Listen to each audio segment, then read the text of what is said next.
Hey guys, Charling here, and this is Space Run Galaxy, the sequel to Space Run developed by Positive Games.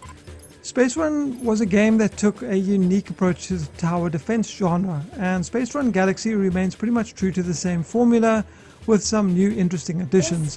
For those of you who never played or don't know anything about this game or the previous one, you play a pilot who hauls cargo in space from location to location. Your spacecraft is essentially a tower platform that moves from point A to point B. The ship is made up of a number of cells, much like a hex grid. So you'll be placing your cargo, your towers, your utility items and such on the ship as you progress through the level. At certain points during the trip, enemies are going to attack you from certain directions. You will get a forewarning of this, so you'll basically need to set up your defenses accordingly. And depending on how long you take, how much damage you sustain, and how much of your cargo remains intact, you'll get a reward at the end of the mission in the form of currency, XP, as well as secret rewards, which are usually materials. But I'll talk a little bit more about these mechanics after I cover some of the new additions to the game.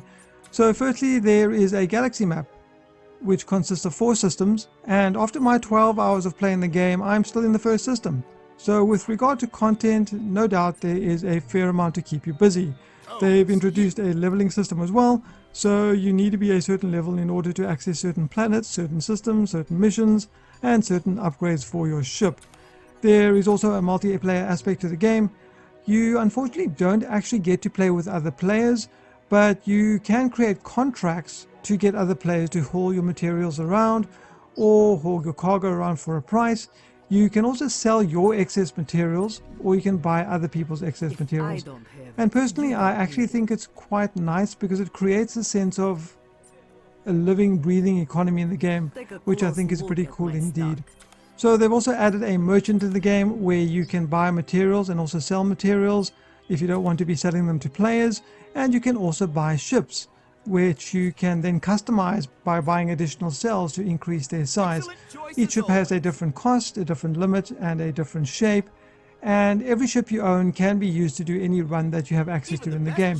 And I think that's great because it allows you to be more creative with your strategies if you want to try a different ship with a different build, for example. And I think that these additions are all pretty good. Obviously, my experience with the multiplayer is going to be somewhat limited, since only those with review builds are currently in the pool of players who are creating contracts in the game or buying and selling materials. And obviously this is going to increase when the game launches.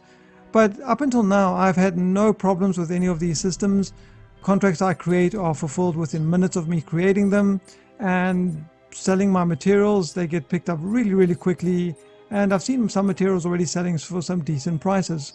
So if you need money selling your excess materials to other players, the default price is 3 times the amount you get from selling it directly to the merchant. I don't know if this is going to change on launch, but we'll see. New materials are cheaper to buy from other players than it is from buying from the merchant and that kind of thing. So even now, there's already a great incentive to utilize this multiplayer system. I think that the system works. I think that it's good.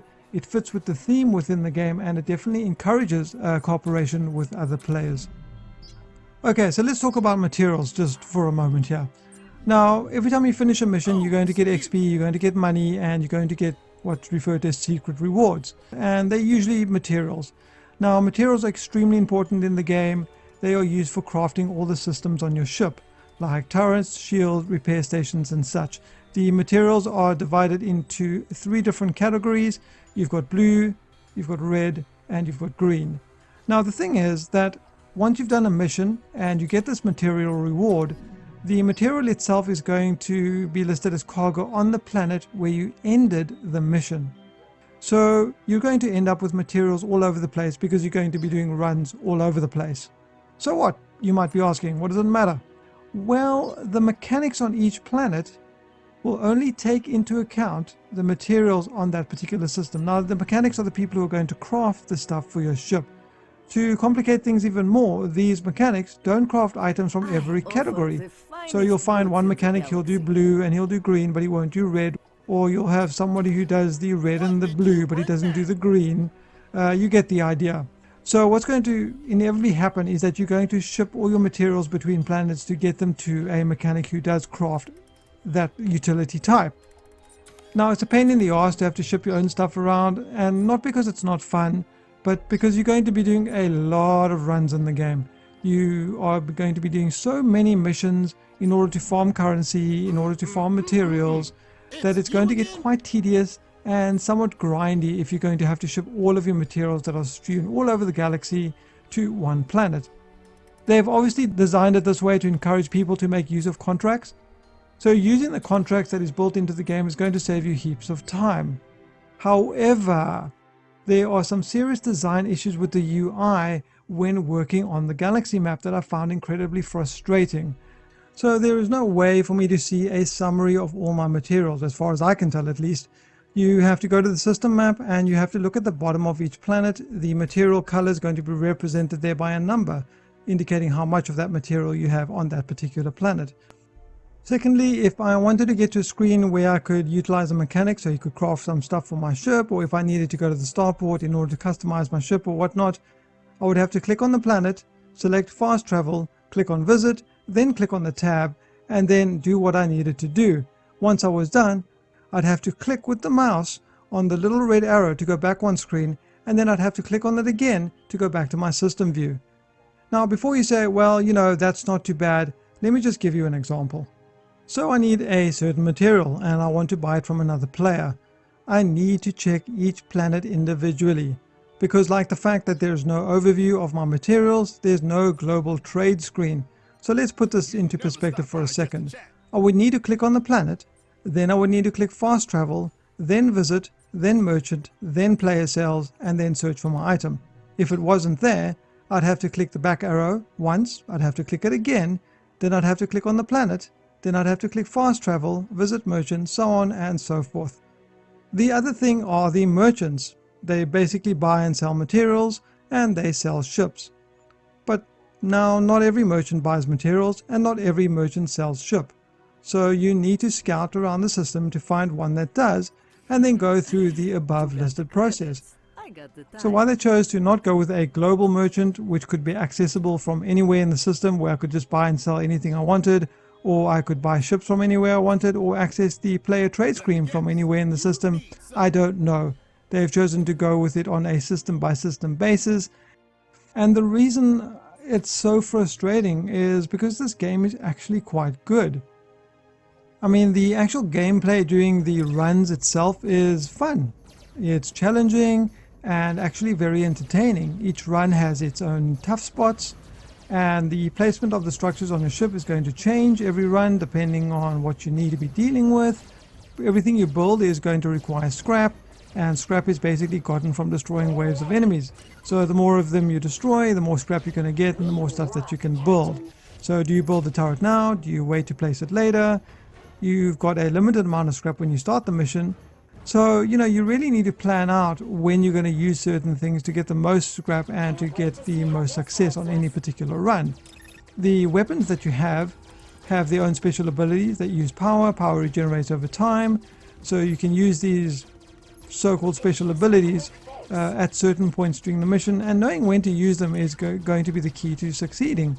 Like which special ability of which weapon you're going to use at what time. And all the weapons have pros and cons, learning what works and what doesn't work. Obviously, some of it boils down to experience, and some of it is going to boil down to trial and error. Knowing when the big attacks are coming and saving up for them is going to be crucial to winning certain runs, for example. And during the runs, not only are you trying to destroy the enemies that are attacking, you also need to make sure that the cargo you're carrying is not destroyed, because the more cargo that makes it to the end of the run, the higher the reward you're going to get.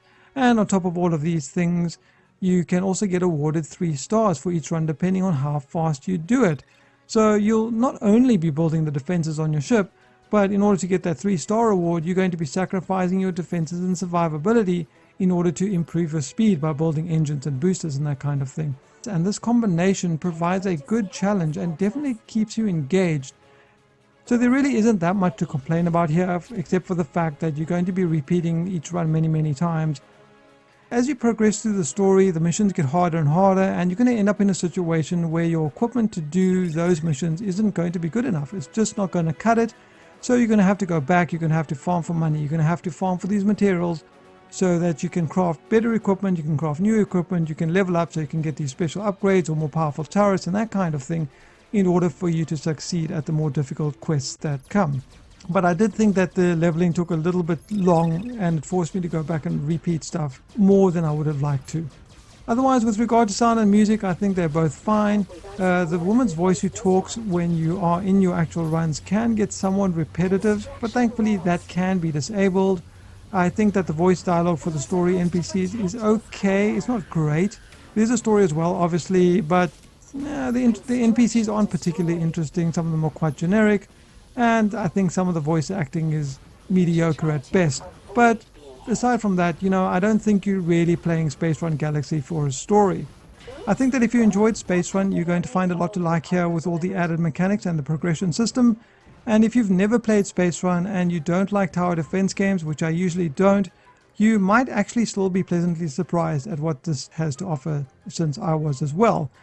But otherwise, that's been a look at Space Run Galaxy. You can pick it up on Steam for $20 or your original equivalent. If you guys enjoyed the video, you can support the channel by liking and subscribing. If you have any questions or comments, you can leave them in the section below. I've been Charling. Until next time. 170, 24 Angels, Niners. Expected approach time 33, approach flight 17 at time